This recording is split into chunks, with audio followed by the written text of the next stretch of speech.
২৮তম রাউন্ডের ম্যাচ, এরপরও বাকি আরও ৬ রাউন্ড, কিন্তু টেবিলের দ্বিতীয় অবস্থানে থাকা দলের সঙ্গে ব্যবধানটা এত বেশি যে রেঞ্জার্সের বিপক্ষে ড্র করলেই চলবে। শিরোপা এক প্রকার নিজেদের পকেটে নিয়ে মাঠে নেমেছিল প্যারিসিয়ানরা। উৎসবের মঞ্চটাও প্রস্তুত ছিল তাদের জন্য। গ্যালারিতে ফ্লেয়ার, ব্যানার, পোস্টার, কোনো কিছুরই কমতি ছিল না। অপেক্ষা শুধু ছিল শেষ বাঁশি বাজার।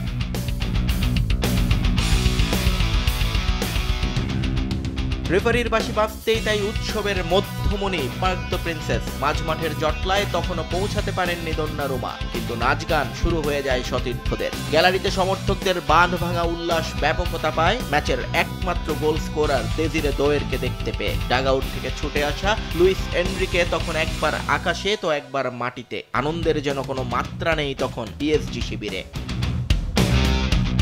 শাইনি চুলে এখন হবে সব হেয়ারস্টাইল। সিল্কোর দ্বিগুণ শাইনি চুল প্রতিদিন।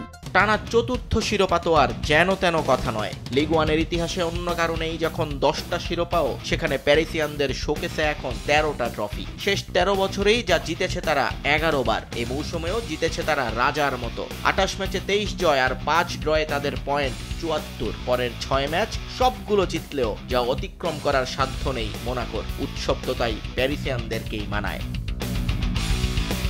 জয়ে গোল ব্যবধানটা মাত্র 1 হলেও ম্যাচ জুড়ে পিএসজির আধিপত্য ছিল পরিষ্কার। ম্যাচ পরিসংখ্যান বলছে বল পজিশনে 82 ভাগ এগিয়ে ছিল এনরিকে বাহিনী, যার মাঝে টার্গেটে শট ছিল 20টা। যদিও 55 মিনিটে কাভারেজকেইয়ার অ্যাসিস্টে দোয়ের করা একমাত্র গোলটাই হয়ে থাকলো জয়সূচক।